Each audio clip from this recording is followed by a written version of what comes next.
ഈ വീഡിയോയിൽ എഫ് എന്നിനെ കുറിച്ചുള്ള ചെറിയൊരു ഡിസ്കഷനാണ്. എഫ് എന്നിൻ്റെ ഡെഫിനേഷനൊക്കെ നമുക്ക് പണ്ടേ അറിയാം. F N is set of all N tuples like this. ഇതൊരു വെക്ടർ സ്പേസ് ആണെന്നൊക്കെ നമുക്കറിയാം. നമ്മൾ ഒരുപാട് തവണ ഉപയോഗിച്ചതാണ്. പക്ഷേ നമ്മളിപ്പോൾ ഇവിടുത്തെ പറയാൻ കാരണം നമ്മൾ ചില ലീനിയർ ആൾജിബ്ര ടെക്സ്റ്റ് ബുക്കിൽ എടുത്ത് നോക്കിയാൽ അതിൽ എഫ് എൻ ഇങ്ങനെ ഈക്വൽ ഡിഫൈൻ ചെയ്ത് കാണാം. അത് നമ്മൾ കാണുക F N equal to set of all x1 etc. xn such that xi belongs to f. ഇങ്ങനെ കാണാം. അത് നമ്മളിവിടെ റോ ഫോമിലാണ്, പക്ഷേ പല ലീനിയർ ആൾജിബ്ര ടെക്സ്റ്റ് ബുക്കിലും ഇങ്ങനെ കോളം ഫോമിലേക്ക് കാണാം. അതെന്തായിരിക്കും അങ്ങനെ? സത്യത്തിൽ ഇത് തമ്മിലൊരു വ്യത്യാസമില്ല കേട്ടോ.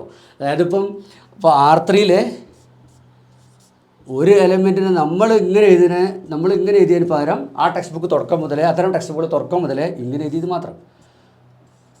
രണ്ടും ഉദ്ദേശിക്കുന്നത് ഒന്ന് തന്നെയാണ്. ഇപ്പോൾ സെറ്റിനെ റെപ്രസെൻ്റ് ചെയ്യാൻ പല രീതികളില്ലേ, set builder form, roster form എന്നൊക്കെ പറയാറില്ലേ, അതേമാതിരി അങ്ങനെയൊക്കെ കൂട്ടിയാൽ മതി. ഇത് രണ്ടും ഒരേ ഒബ്ജക്റ്റാണ്, ഒരേ കാര്യം തന്നെയാണ് ഉദ്ദേശിക്കുന്നത്. പക്ഷേ നമ്മൾ ഇങ്ങനെ എഴുതിയത് ആ ടെക്സ്റ്റ് ബുക്ക് തുടക്കം മുതലേ ഇങ്ങനെ എഴുതിയത് മാത്രമേ ഉള്ളൂ. ലീനിയർ ആൾജിബ്ര ടെക്സ്റ്റ് ബുക്കിൽ പല ടെക്സ്റ്റ് ബുക്കിലും ഡെഫിനിഷൻ എഫ് എന്നിന് തുടക്കം മുതൽ ഇങ്ങനെ തന്നെ കാണാം. അത് എന്തായിരിക്കും അതിൻ്റെ കാരണം? ആലോചിച്ച് നോക്കൂ. നമ്മളും ഇങ്ങനെ ഡിഫൈൻ ചെയ്തെങ്കിലും ഒരു സ്റ്റേജ് മുതൽ ഇങ്ങനെ എഴുതി തുടങ്ങിയിട്ടുണ്ട്.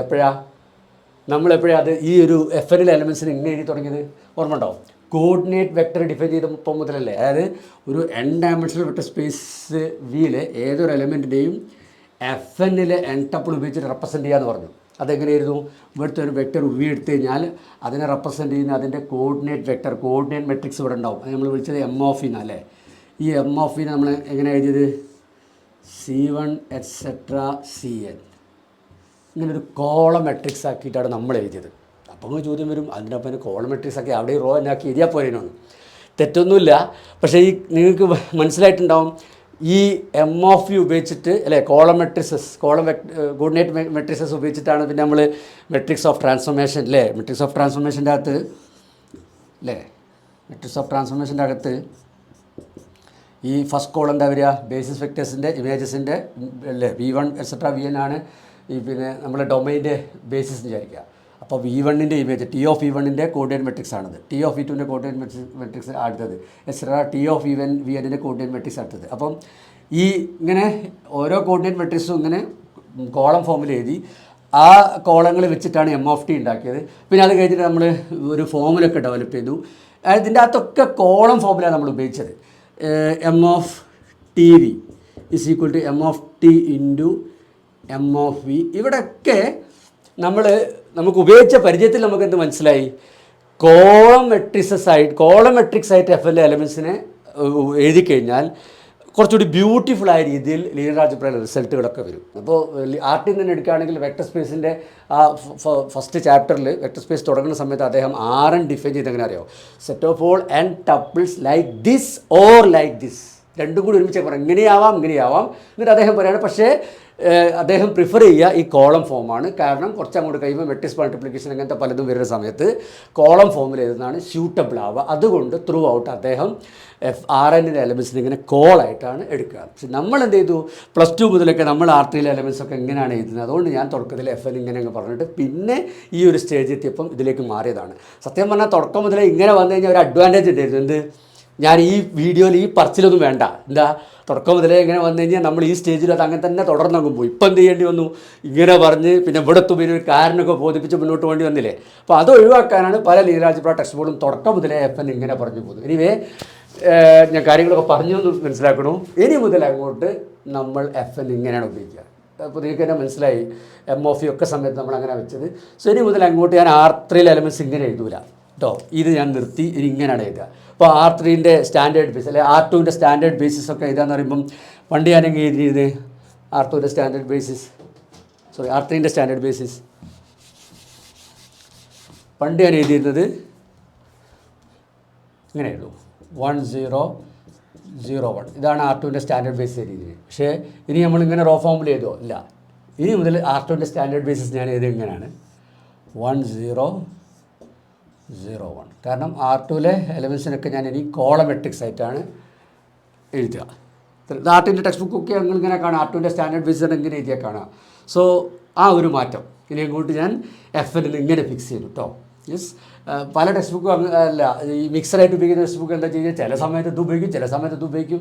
ഇത് ഉപയോഗിക്കുമ്പം കൂടുതൽ കമ്പ്യൂട്ടേഷനോ കൂടുതൽ എളുപ്പത്തിൽ പറയാൻ പറ്റുന്ന സമയത്തൊക്കെ ഇത് ഉപയോഗിക്കും. അങ്ങനെയൊക്കെയാണ് പോകുന്നത്. ഞാൻ അങ്ങനെ മിക്സ് ചെയ്യുന്നില്ല ആർട്ടിനെ പോലെ. ഇനി അങ്ങോട്ട് through out F N is represented as A column matrix. അത് കുറച്ചുകൂടി സുഖമാണെന്ന് തോന്നുന്നു. അതുകൊണ്ടാണ് ഓക്കെ, ഞാൻ ഇനി പറയാനുള്ള കാര്യങ്ങൾ പറയാം. ഇനി ഒരു സിമ്പിൾ ചോദ്യം, ഇത് വെറുതെ ചോദിക്കുന്നതല്ല, അതിനൊരു ഉദ്ദേശമുണ്ട്. ആദ്യം ഇത് ആൻസർ ചെയ്യൂ. ഇവിടെ R3 ഒരു വെക്ടർ തന്നിട്ടുണ്ട്, R3ൻ്റെ ഒരു ഓർഡേർഡ് ബേസിസ് തന്നിട്ടുണ്ട്. അപ്പോൾ ഈ ഓർഡേർഡ് ബേസിസ് പ്രകാരം ഈ വെക്ടറിൻ്റെ കോർഡിനേറ്റ് മെട്രിക്സ് ഉണ്ടാവുമല്ലോ, ദാറ്റ് ഈസ് എം ഓഫ്. അത് കാണാനാണ്. ഇപ്പോൾ കണ്ടോളൂ, ഞാൻ ഉത്തരം ഇവിടെ ഇടാം. ഇതാ ഈ വിനെ ഈ ഓർഡേർഡ് ബേസിസിൻ്റെ ലീനിയർ കോമ്പിനേഷൻ ആക്കിയിട്ട് എഴുതുമ്പം വരുന്ന കോഎഫിഷ്യൻസ് -1, -1, 4 ആണ്. സോ എം ഓഫ് ഇതാ കിട്ടുന്നത് അല്ലേ. ഇനി ഞാൻ ഒരു ക്വസ്റ്റ്യനും കൂടി എഴുതാം, എന്നാലേ ഇതിൻ്റെ ഉദ്ദേശം മനസ്സിലാവുള്ളൂ. ഈ ആൻസർ നമ്മൾ എടുത്ത് എഴുതാം, എന്നിട്ട് വേറെ ക്വസ്റ്റ്യനും കൂടി എഴുതാം. ഇവിടെ ഞാൻ R3 ഇതേ വെക്ടർ എടുത്തു, പക്ഷേ R3ൻ്റെ ബേസിസ് മാറ്റി സ്റ്റാൻഡേർഡ് ബേസിസ് എടുത്തു. ഇതല്ലേ R3ൻ്റെ സ്റ്റാൻഡേർഡ് ബേസിസ്. എന്നിട്ട് ഈ എം ഓഫ് ഒന്ന് കണ്ടുപിടിച്ച് നോക്കൂ. അതൊരു ഈസി ക്വസ്റ്റ്യൻ അല്ലേ. ഞാൻ നേരെ ഉത്തരം എഴുതിയാൽ പോരെ. എന്താ വരിക, എം ഓഫ് വരിക ഇത് തന്നെ വരിക 2, 3, 4 അല്ലേ. 2 times this plus 3 times this plus 4 times this അല്ലേ ഇത് കിട്ടുക. സോ അതൊരു ഈസി ക്വസ്റ്റ്യൻ ആണ്. പക്ഷേ ഇവിടെ നമ്മൾ ശ്രദ്ധിക്കേണ്ട കാര്യം, അപ്പോൾ എം ഓഫ് വന്ന് ഇത് തന്നെയാണ്. This is equal to V itself അല്ലേ. അപ്പോൾ സ്റ്റാൻഡേർഡ് ബേസിസാണ് നമ്മൾ എടുക്കുന്നതെങ്കിൽ M of V equal to V എന്നെ വരുന്നത് മനസ്സിലായി.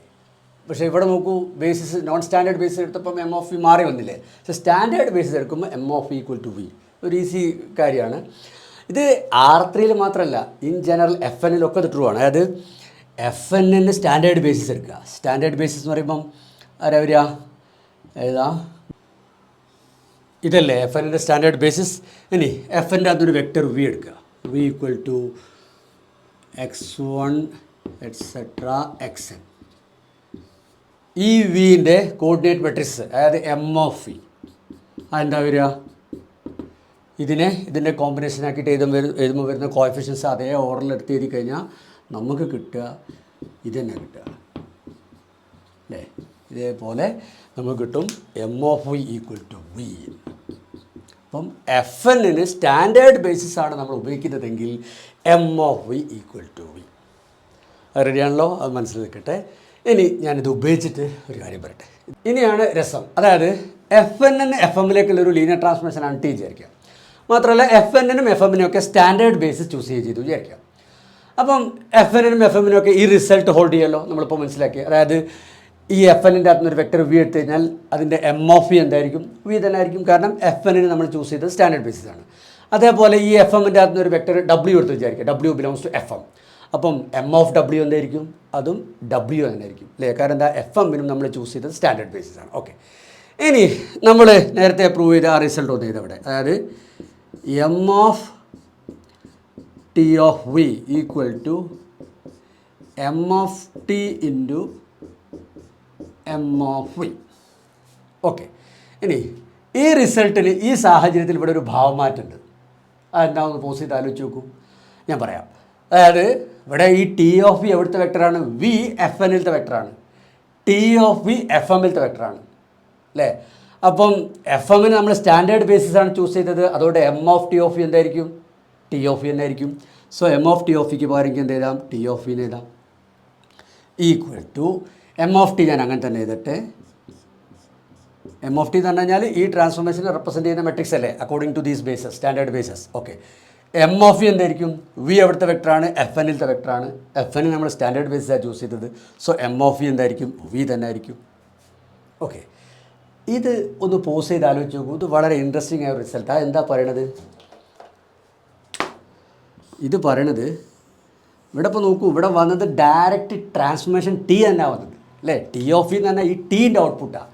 അപ്പം എഫ് എൻ നിന്ന് എഫ് എമ്മിലേക്കുള്ള ഒരു ട്രാൻസ്ഫോർമേഷൻ എടുത്തപ്പം അതിൻ്റെ ഔട്ട്പുട്ട് കാണാൻ, ടി ഓഫ് വി കാണാൻ തന്നെ എന്ത് ചെയ്താൽ മതി, M of T into V multiply ചെയ്താൽ മതി.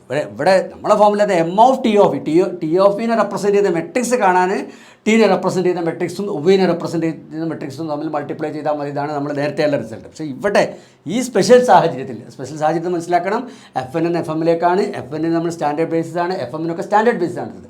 അങ്ങനെ ആവുമ്പം നമ്മുടെ ടി ഓഫ് വി കിട്ടാൻ, അതായത് വിൻ്റെ ഇമേജ് കിട്ടാൻ തന്നെ എന്ത് ചെയ്താൽ മതി, എം ഓഫ് ടിയും വിയും തമ്മിൽ മൾട്ടിപ്ലൈ ചെയ്താൽ മതി. അതായത് ടി ഓഫ് വി കാണാൻ എന്ന് പറഞ്ഞ പ്രോസസ്സ് എന്തായി മാറി, വിനെ ലെഫ്റ്റിൽ എം ഓഫ് ടി കൊണ്ട് മൾട്ടിപ്ലൈ ചെയ്യുക എന്നുള്ള പരിപാടിയായി മാറി.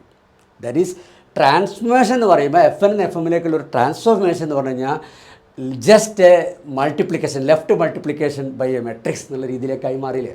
പോസ് ചെയ്ത് ശരിക്കും ആലോചിച്ചു. ഞാനൊരു എക്സാമ്പിളൊക്കെ തരാം, അപ്പോൾ മനസ്സിലാവും.